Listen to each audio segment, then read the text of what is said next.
Hey guys, welcome to another episode of East Coast Rams. I am your co-host Ashton here with my awesome co-host Zach.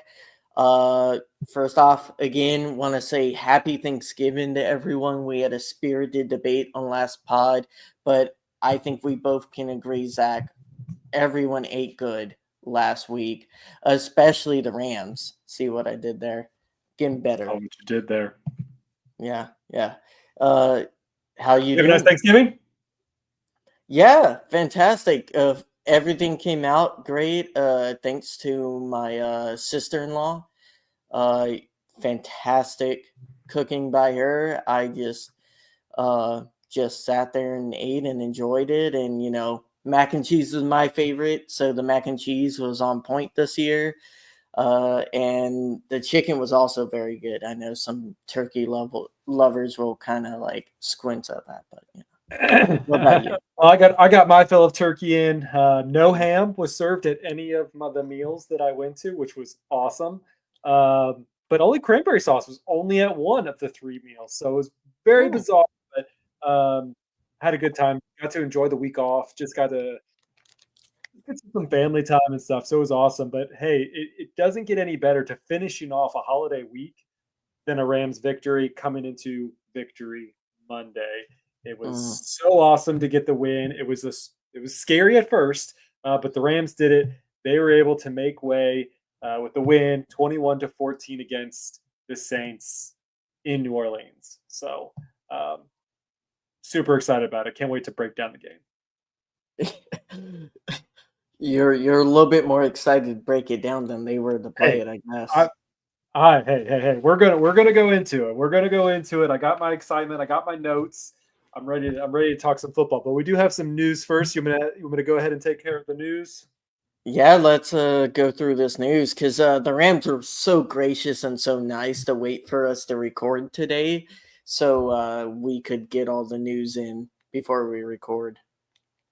Yeah, so let's start off by injury update.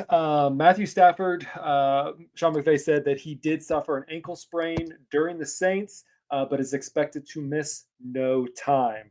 That's very Hmm. good. He's at practice. He's able to participate and should not affect his ability at the Bills at SoFi Stadium this week.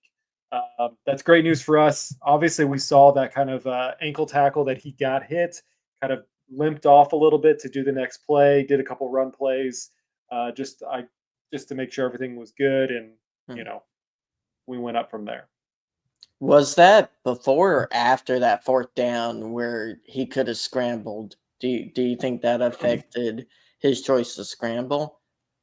It was He like was the trying fourth to. and I mean, he was trying to scramble. He was trying to get something, and he got well, tripped I'm up. talking about later in it was like later in the third quarter. It was like fourth and Oh, three, and he ends up opting to throw. I think the Parkinson down the middle, and it gets broken up. But it was kind of it looked like he could have ran for 5 or 6 yards, and I don't know if the ankle happened before or after that, but I would assume if his definitely. ankle was hurt, he didn't want to chance it.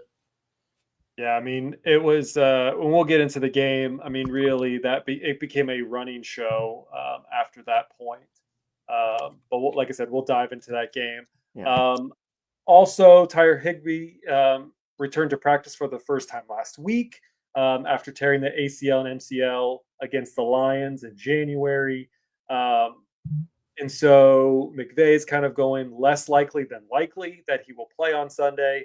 Um, so we may see him, throughout the later stretch when obviously we want the Rams to win against the Bills, but this is going to be a tough opponent that we'll get into.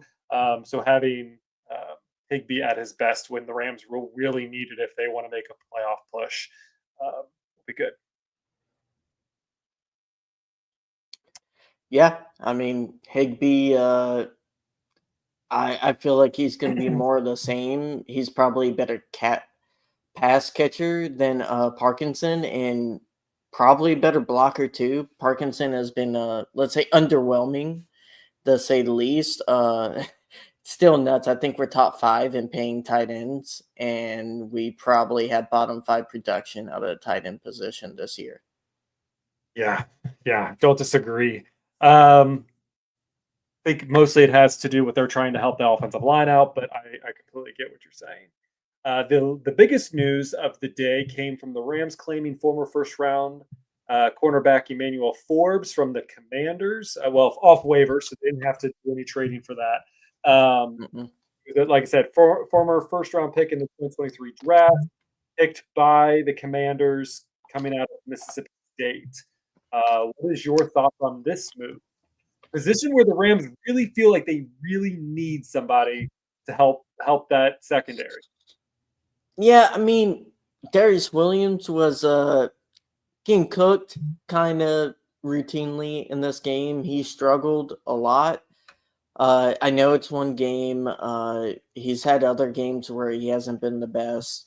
Definitely not vintage Darius Williams there, but uh, yeah, I live near DC. They call the area DMV. So the second most watched games for a team, it's LA Rams up there. And then it's like 6 or 7 a year. I watch Commanders or Redskins, whatever people call them nowadays. And that's why I really like Cameron Curl coming into this offseason. He was one of the free agents I was very excited for the Rams to get. They got him, and I try to tell people, I'm like, he's really underrated. Do I think he's a top 5 safety? No, but he's played great. Uh, and when watching that defense, Cameron Curl stood out. Someone who did not was Emmanuel Forbes. He has struggled the last 2 years.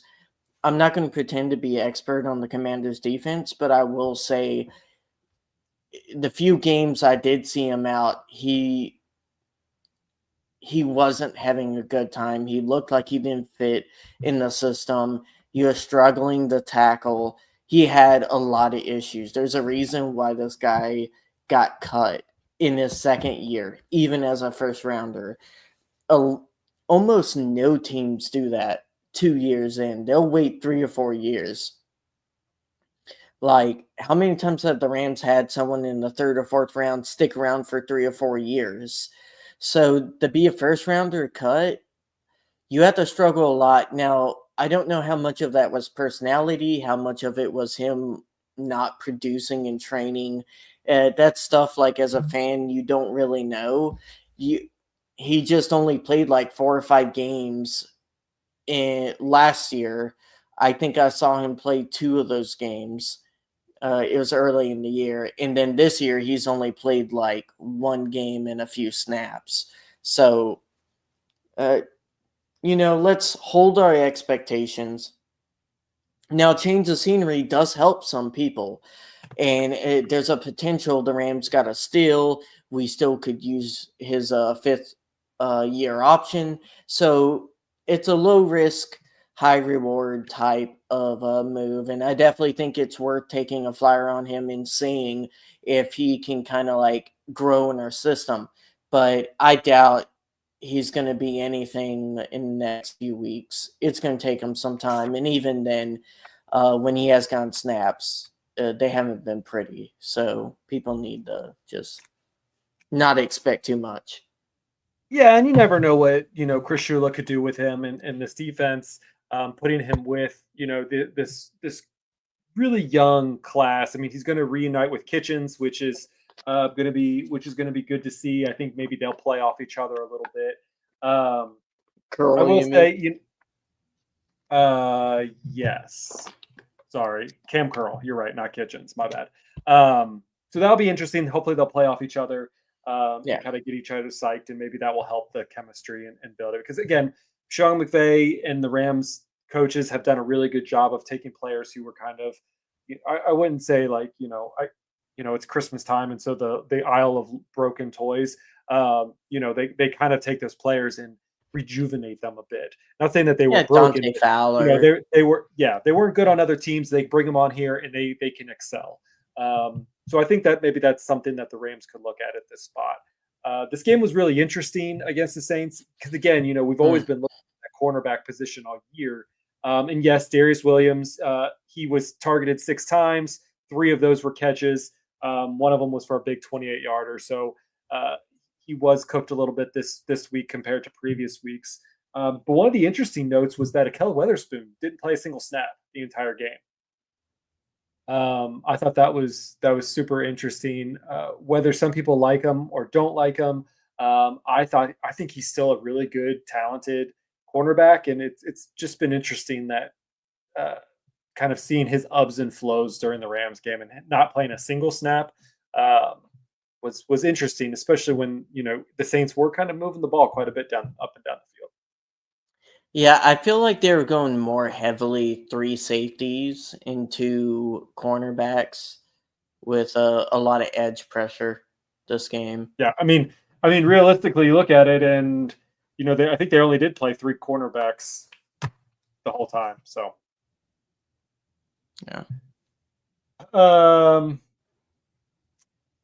I feel like I had something else, but I can't remember what it was. But yeah, very interesting of the news that have come out. Did I miss anything? I think I got most everything. Yeah, that's almost everything.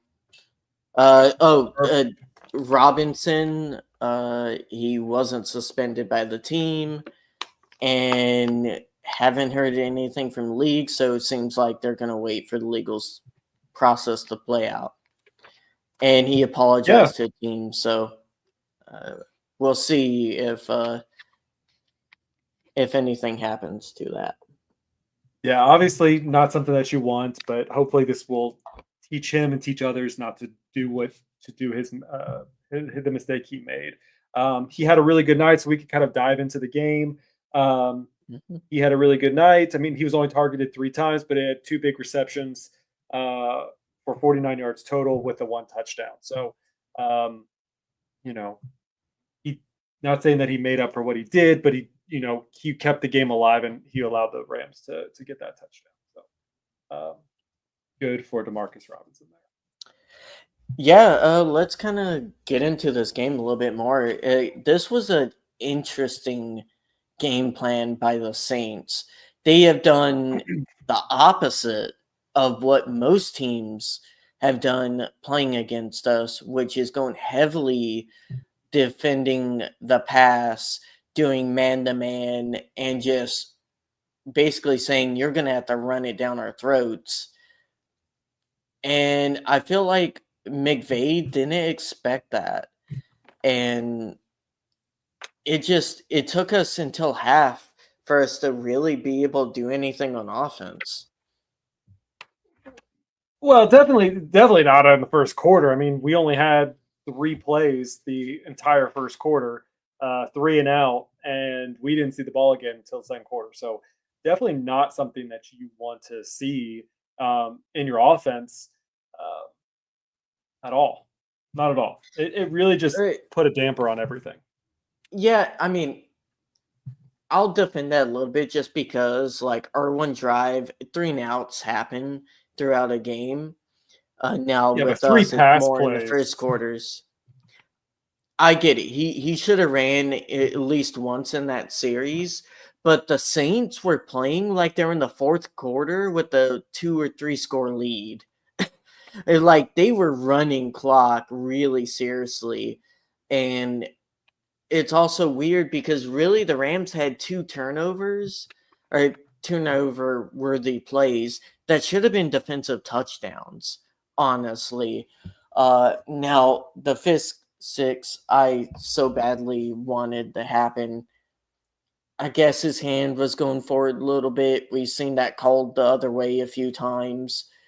That kind of sucks. That would have changed the momentum of the entire game. Because if you go up, a team like that can't just try to run out the clock and ball control away from you. And you notice when the Rams scored and we got above them, it changed, and we were kind of able to just react off of that and not just be suffocated by their offense. Yeah, the Saints are very talented at eating up clock. I mean, geez, Louise, it just felt like we couldn't, and to only get 6 points out of it was just also crazy. They ate up so much time, and They only came away with 2 field goals. So, um, but again, I really think like the first half, the Rams have just really struggled to get momentum going. Finally, we did see some momentum going the right way for the Rams in the second quarter. Uh, and who do we see first coming out of the bat? Not Kyron Williams. We see Blake Corum. I think everyone on social media was just like, "What?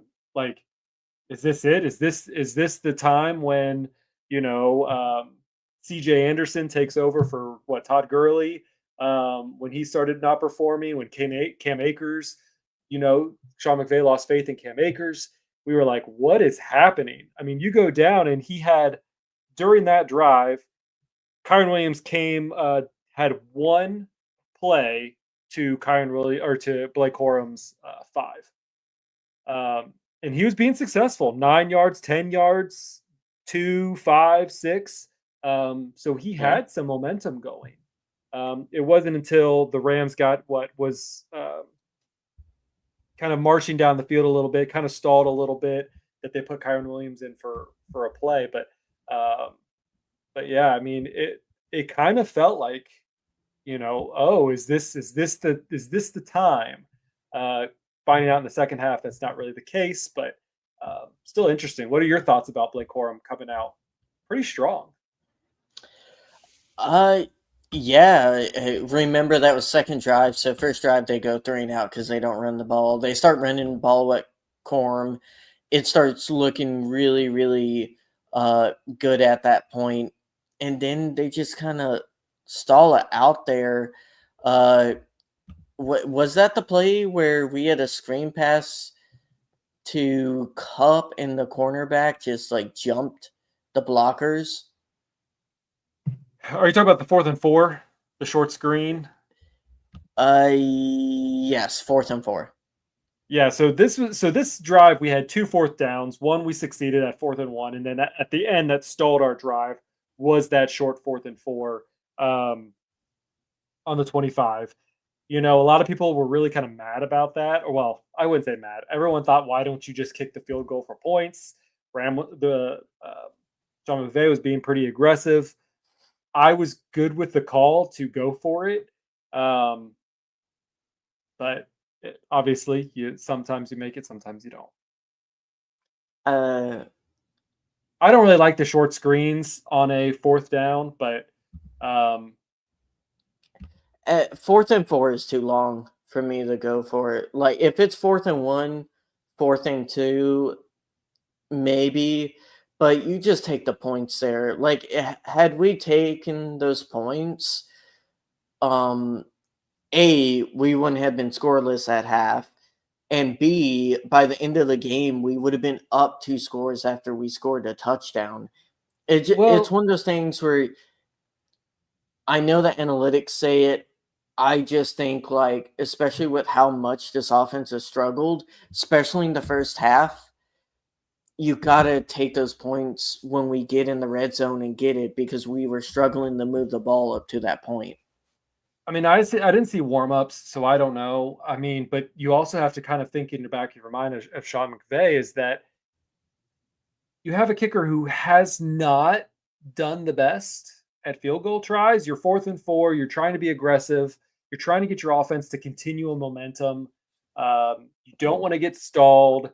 I think the Rams were just this was go home, show up or go home, and they wanted to play and they wanted to keep fighting. And I don't think it was all Sean McVay. I probably Stafford and that offense wanted to stay on the field and try to go for it. Again, you're not down. Um, you were only were you were I think you were down by they had a no block field goal. So you were only down by 3. It was 3-0 when this happened. So I don't know. I think that the Rams just wanted to be aggressive and it didn't pan out that drive, but it ended up being okay in the end. I'm just saying, if the kicker's the reason you didn't go for this, because 35-yard kick, why is he on your roster? I don't know. I mean, that it's always a good point, but he's a rookie. I still say you got to give him a shot, but I think the I'm not Rams. I saying don't don't think it give was him a that. shot.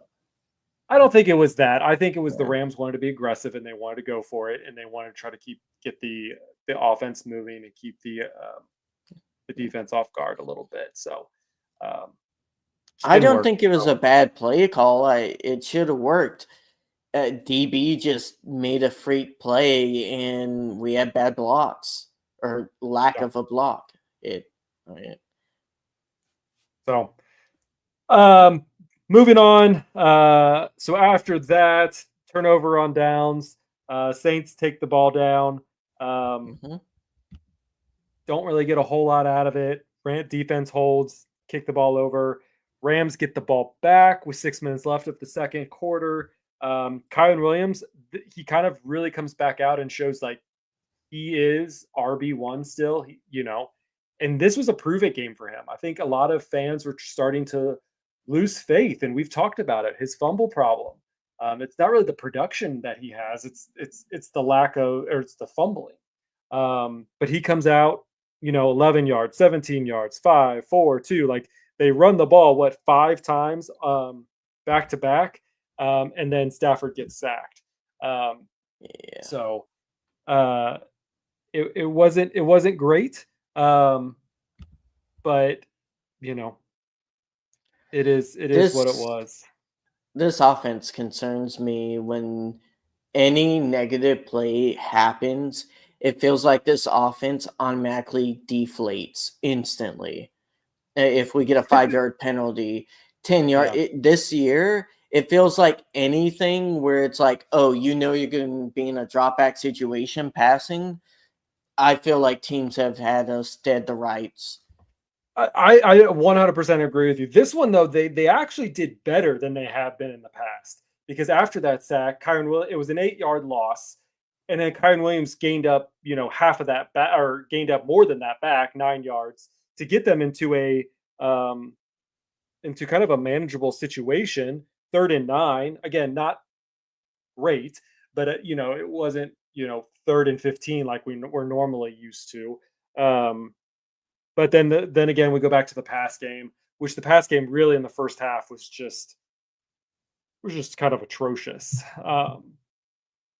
So I think the O line really struggled on pass blocking this game, especially in the first half. It was only when we started getting the run going, and you could tell they started kind of not leveraging the box as much. mhm.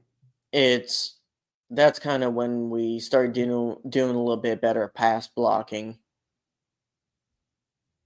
Yeah, I mean, they didn't just kind of to. It feels like, to be fair, it's like this is one of Stafford, I think's lowest pass attempts his this entire season, with 24 and only completing 14 of those attempts. So I don't know what the issue was. Maybe it was, again, back at that drive where he got his ankle hicked up, and they just were more run heavy just because of the mobility thing.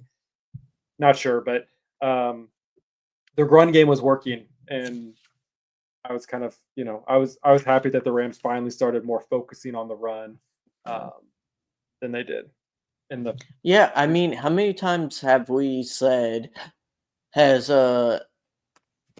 like that I've said like they need to use Corum and Williams back to back and just like wear down defenses. I think it Yeah, actually works perfectly if you give Corum the first one or two drives, you start wearing down that defense, and by the fourth quarter, Kyron is still somewhat fresh. And the defense is definitely worn out because they both have similar styles and they're very aggressive, hard hitting, and like uh, just bowling balls around. yeah. I would love to see Kyron and Corum kind of do tag outs, do more of the two-headed monster instead of just doing kind of all drives. It seems like, other than in small scenarios, it's like if it's Kyron Williams is doing it, he's in there that whole drive. If Blake Horm's in there, he's doing 90% of that drive. There's not a good like back and forth, because again, I feel like, yes, I do agree. A lot of times you want to use your hot hand, But at the same time, you're switching it up. Even though they're very similar running backs, I still feel like switching up during the drive will kind of help keep that momentum going, and then you can kind of shift things and do some more Mm. passing, um, something. Um, but yeah, I mean, passing I game. don't think While they trust. I don't think they trust Corn pass blocking yet. That's the only issue. I feel like you could tell like they're not going the passing like shotgun or anything like that, or like motioning them out to block like they do Kyron. That's the yeah, only thing I I mean, hope he gets better and they get more similar. That way they can do a lot more of the same plays. yeah, no, yeah, I agree. I think it's just weird when you have this team. You have Matthew Stafford, you have Puka Nakua, you have Cooper Cup, you have Kyron Williams, you have Blake Corum, and this offense still doesn't feel electric. Um, you kind of go off and you watch other teams who are even worse statistically, by the win loss record, like the Bengals, but they still feel like their offense feels a little bit more electric. Um, so that's just something, and it's possibly the O line, maybe it's the tight ends. I don't know, but this team I has so many It's O line, man. weapons. It's just the O line chemistry hasn't been there. Our running backs haven't had huge holes consistently. Stafford hasn't had time to throw. And then you mix that I with tight ends that can't block. You're not going to have like electricity when you can only throw for 5 seconds. When you can just Yeah, no, I don't only down and disagree. down.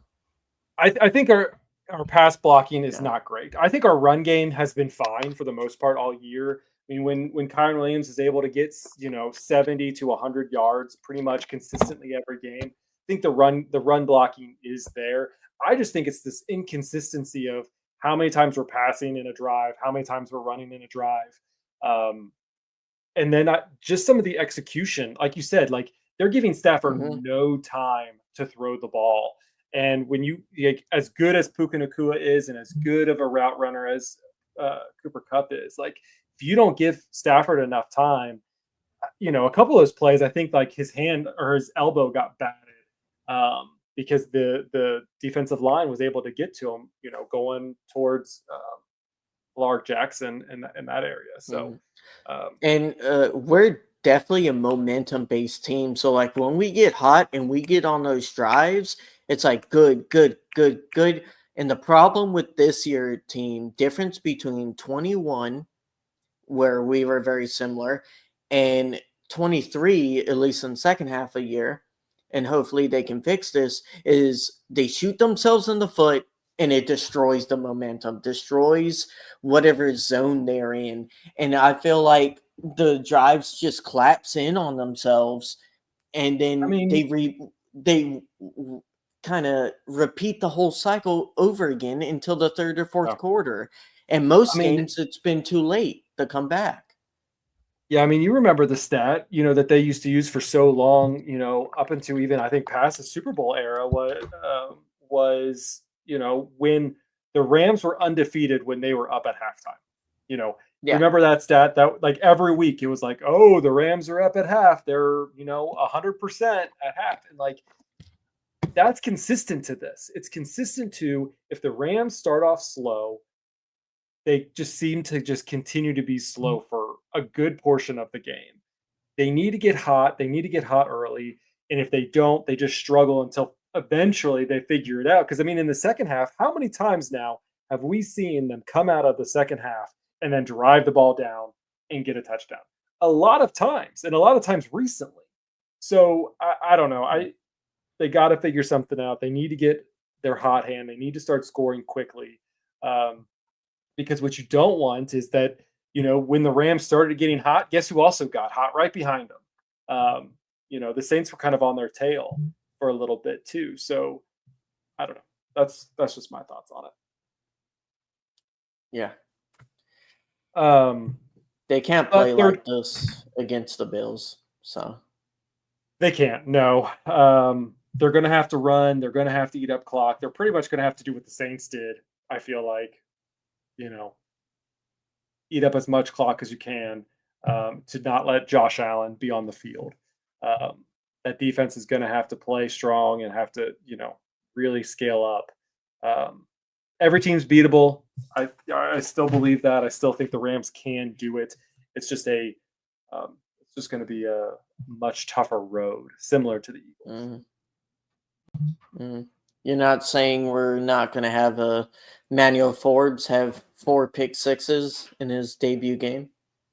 I don't know if it'll be his debut game, but we'll see. We'll see how things go. Yeah. But the You want third to talk? quarter really changed things around. Yeah, it did. It did. I mean, Kyron Williams just went on a rampage, pretty much that whole second half. So um, it was good to see him. It was good to see him get his touchdown back. I mean, he's been kind of hasn't really been the touchdown workhorse as he was for the first half of the season, but finally was able to make it back into the end zone. So Oh, it was just good to see also Sean McVay's reaction to that. Again, I think it shows proof that he has not given up on Kyron Williams. It was, mhm. yes, he has a fumble problem. He's gonna have to learn from it. But I think when it came to the other, like Cam Akers as an example, is just like Cam Akers was just seemingly always stuffed. He was never able to find the holes, whether you had a good offensive line or bad offensive line. Kyron Williams, even with a struggling offensive line, again, still getting the 70 to 100 yards per game.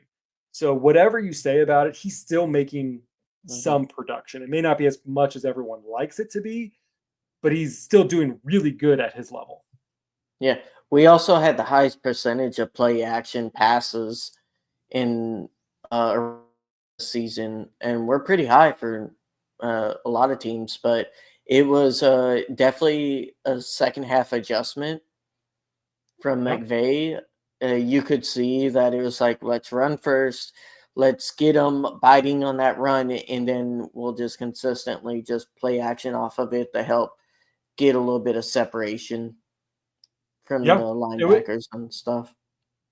It was great. I mean, it definitely helped. I mean, that definitely helped Robinson be open for his catches. Puka Nakua made some really baller Oh my catches gosh. to be able Puka. to get us out of bad situations, especially on um, that first drive after the second. I mean, we were stuck at 3rd and 6, and Puka Nakua made that great catch to get us into the Kyron touchdown. So um, it was really great. The Saints did a good job of keeping Cooper Cup silent pretty much the whole night. I don't even know, did he get what did he get? 17 yards total for the night. Really did put a damper on my fantasy a little bit. Puka Nakua got his touchdown, which really saved him for fantasy points wise. Other than that, he was stuck to 57 yards. Um, yeah, I mean I would it really was. like to see him do more concepts of getting the wide receivers runs and stuff like that. Like a little bit of jet We saw it sweeps twice. in a game like this, or like have Puka or Cup next to Stafford and like just cause some confusion that way. I feel like that's been a little lacking this year. We haven't seen that as much. Well, you knew last week I said I want to see some jet sweeps. We saw two. They're We did. 50% on those jet sweeps. Puka Nakua had a really good jet sweep. They tried it for Tutu Atwell, and he got stuffed at the line of scrimmage, but they at least attempted it, and that's all I asked for. I want them to switch it up because if you're showing the defense, basically we're going to run these same 3 plays, they're going to figure you out, and they're gonna stop you. And Yeah. so I just like the mix up of the plays, like kind of like you described. So about that Tutu sweep, a lot of people got on Tutu for not like going through the gap for, and it would have been 3 or 4 yard gain to defend Tutu there. Like you're supposed to follow your blockers, and you get a 10 to 15 yard gain if you follow your blockers. His blockers just didn't block. Yeah, So they kind of fell too early.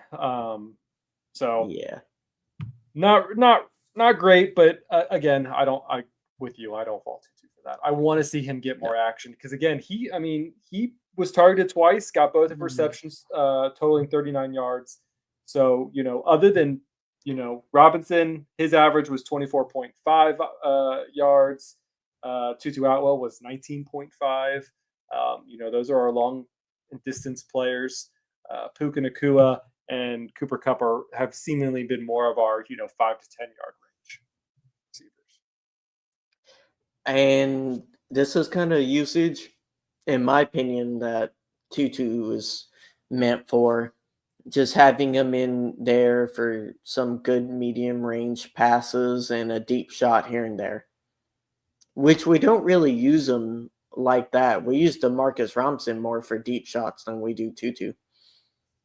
Which is crazy because when Puka and Cooper Cup were out, they did tempt that, and a lot of times he got flagged for pass interference, just because of his size and his speed and things like that. They couldn't get to the ball, so they just went for him. But yeah, now that Puka and Cooper are back, you're correct. They are going more for Robinson for those deep threat balls. Which again, he outside of Tutu, he probably is our deep threat. I would say it's probably because his mix of better route running and he can read coverage on back end. That's what I have to guess. The Robson's just better at reading coverage and knowing leverage points. And I feel like He's a Tutu and bigger guy, Stafford. so he's a better contentious ball catcher too. Yeah. The other really positive note is we actually got to see Whittington, do really well in the Oh yeah, kickoff too. returns. He did really good job. Unfortunately, the one that was 43 yards, there was a flag on the play, so that kind of negated. He still got the And our stat for it. special teams does that a lot. They get a lot of those holding. Like I don't know, like Zach. I feel like at beginning year, it looked like we were actually getting better on special teams. But we don't look atrocious this year, but we don't look good. So They're not. What I will say is, outside of the field goal situation, they haven't put us in a spot that was detrimental. Um, I don't think they've lost us the games as far as the punt and the punt returns and the um, kickoff returns. I don't think they have ever put us into a spot that lost us the game. yeah, But they are taking away big advantages that we could have got. So yeah. it is what it is. But I was good to see that Whittington was utilized and he was utilized really well. So excited about that. I wish he Anything got else you more want to talk? snaps at wide receiver. Personally, I do too. I just think it's really hard to try to fit in. I mean, right now you're looking at Puka Cup and Robinson taking a majority of the role, and then obviously Tutu's back there. Um, you have Tyler Johnson back there. Uh, I think it's just hard to find that spot for him right now. yeah. But he's a rookie, so we got some time to handle that. The other thing, I think the only thing that I wanted to mention was our third down efficiency was better than it was, I think, last week. Not great still, but Well, most of that was first half. So first half, not good. Not good. So, but we did better than Saints, so that probably is what was good for That's us. not saying much. No, not at all. But anyways, so that was that game. I think again, Victory Monday. Can't say anything better about it. I'm really glad that the Rams were able to kind of finish it off. We didn't really even get to talk about the defense in the second half. Yes, we had some struggles there, but Jared Verse calling the game at the very end, making the play. So He it was was a good all stand. over him, all over him, and I'm gonna be so irritated if Verse doesn't win Defensive Rookie of the Year. I'm gonna be so irritated that it'd be 2 years back to back where we've had basically like Rookie of the Year awards basically taken from us. Now, this year it's less likely to be because he's not a first rounder. It'll be because our record isn't as good as the Eagles. So, Yeah. basically the Yep. only reason. But we're still hopeful. I mean, he's still putting up the numbers to get him into contention. So I Fisk think he's too. still technically favored. Yeah, Fisk Fisk also too. I mean, playing nuts. Yeah.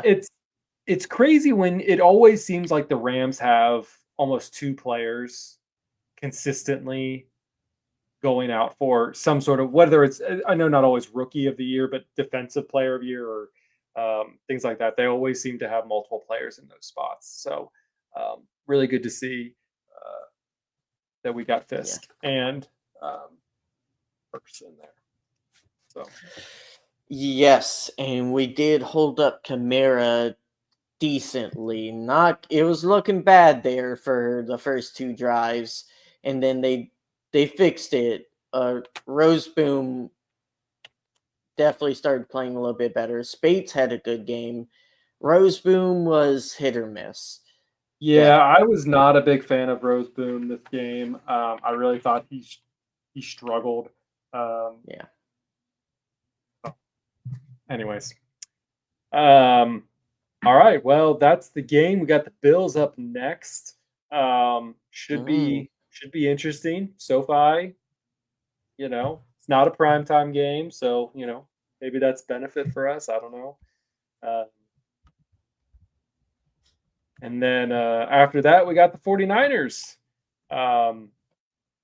which they're beat up as all can be out, not having either one of their starting running backs.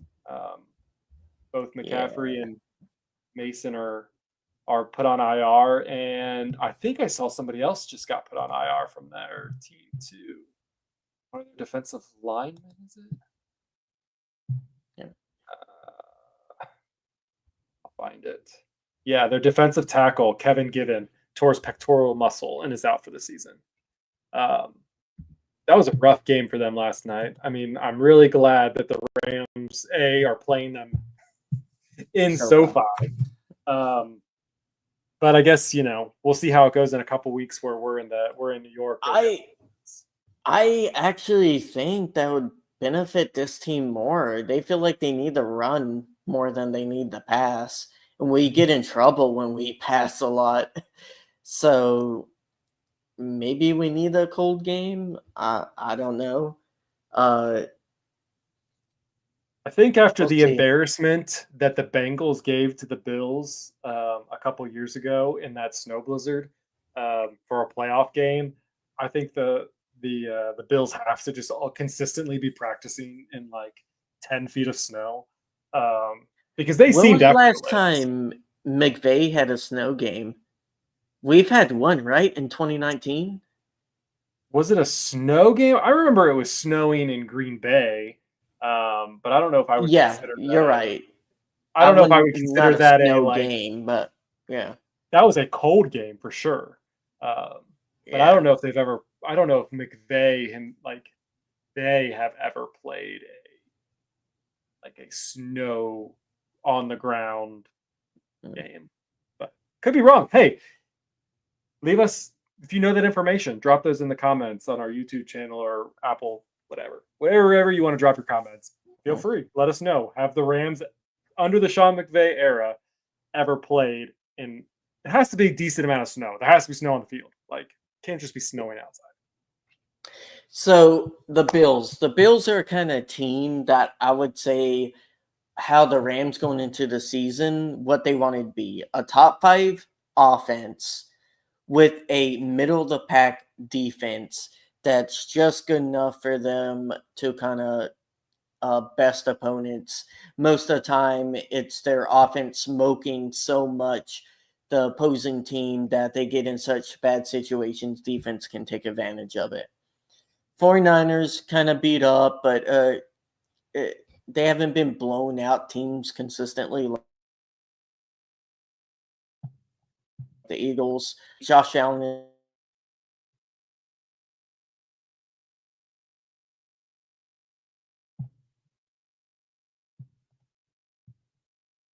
because I've had a few other. I had Josh Allen in fantasy and a few of their wide receivers. Shakir's solid, kind of like what we wanted to be. He's very quick, shifty. Will get in behind defense. I think we'll have to worry about him a lot.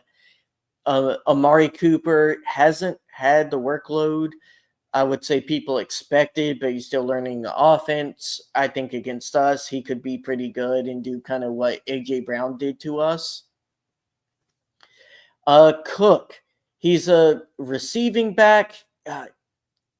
He's almost like a lighter Kamara. That's how I kind of think of him.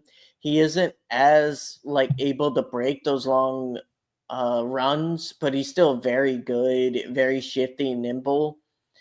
You could say he's kind of like a diet girly, almost a little bit. Yeah. I can't think of any good comps to Cook, but they have a really good O line. Does everything pretty good, not great, and their defense. I think they're good against pass, but bad against the run, if I'm remembering correctly. Yeah. Yeah, But I double mean, check me on that one. Yeah. I mean, yeah. If you kind of look at it, I mean, these two teams are fairly similar. You have Josh Allen. He's gone for 2,600 yards, 20 touchdowns, 5 interceptions. Stafford has 2,900 yards, 17 touchdowns, 7 interceptions.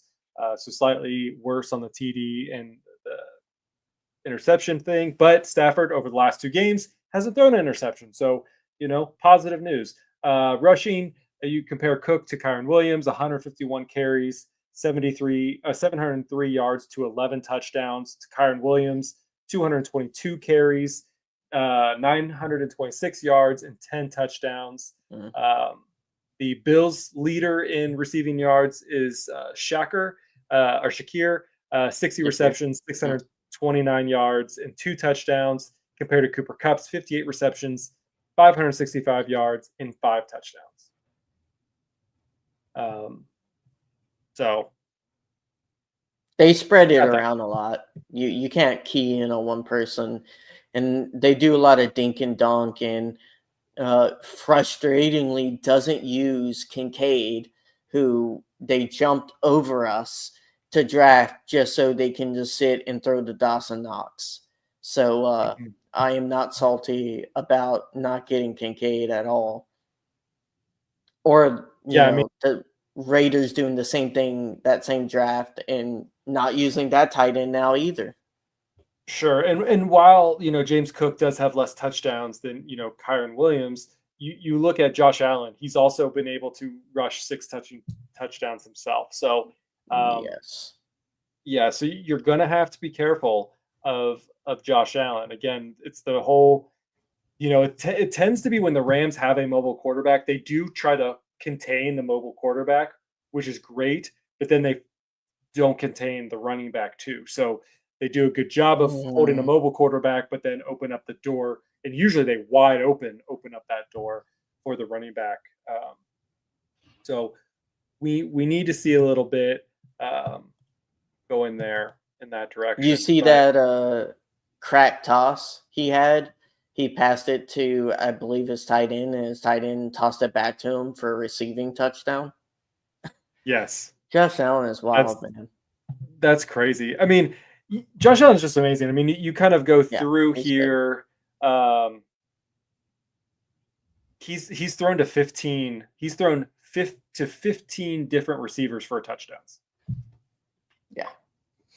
Like there isn't anybody on this team he won't throw the ball to. And that's really good. I mean, Stafford, he's a little bit more choosy. I'm not saying he obviously will throw to anybody that's open, but he is a little bit more choosy when it comes to his. He's kind of like Aaron Rodgers. You have to have his trust, and if you lose his trust, he looks at you a lot less in the progression. I mean, he's passed to 5 receivers with a touchdown. So we'll see. see how it goes. I'm Yeah. excited. I'm excited to see how this progresses. I'm always going to cheer for the Rams. I think we're always going to cheer. We're always going to root and hope that they win the game. Obviously, we understand the logistics and how it seems unlikely that they are going to beat a pretty electric offense. Um, but this Rams defense is a scrappy defense. They are able to make the plays, but can they make the third down stops is really what we need to work on. It's getting the 3 and outs, finishing up on those third downs. Don't cause stupid errors. Go from there. I just want a competitive game, Zach. That's all I want. If Oh, we lose, if we lose, we lose. It's fine. I just want to be entertained. I don't want to feel like I want to rip out my eyeballs watching us punt and them just bulldoze over our defense. I don't It's want to not see 3 fun. and outs, consistent 3 and outs. Like we got to start strong. We got to move the ball. Let's make it fun and make it competitive. You know, if we lose 21-28, so be it. So be it.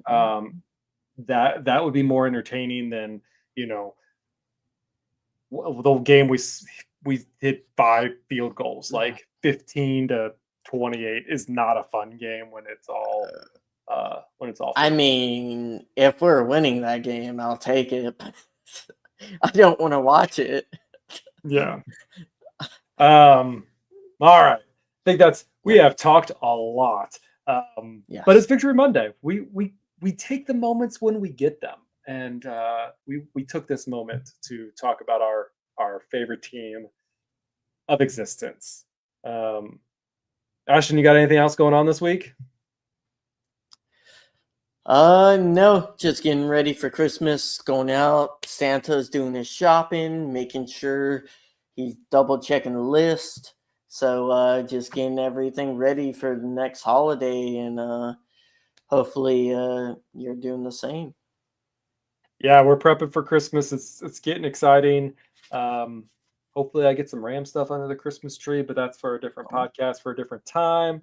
For anyone who's going to the game on Sunday, show up, wear your blue. Well, it's going to be weird because the whole stadium will be blue. So unless you're wearing blue and red, I guess that's the only real indication that you're a Bills fan. So we should be seeing a lot of blue in the stadium, whether it's for good or Oh, for we bad. won't hear them constantly talk about how we're outmanned. Just I how about love every team listening wears to blue that every week? just Yeah, wear blue. it's a thing, but it'll be fun.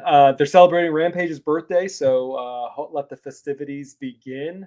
Yeah, so super exciting. Hopefully, there'll be another mascot brawl game that they did last time. That was fun to watch. That was.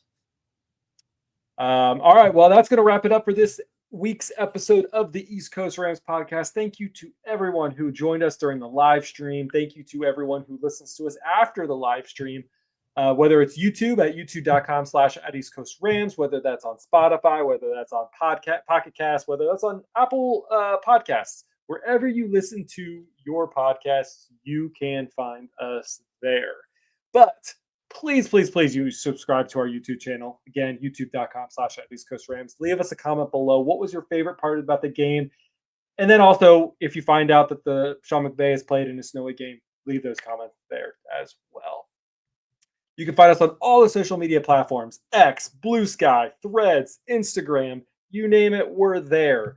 And we're hoping for another Rams victory this Sunday, and we will see you guys next time.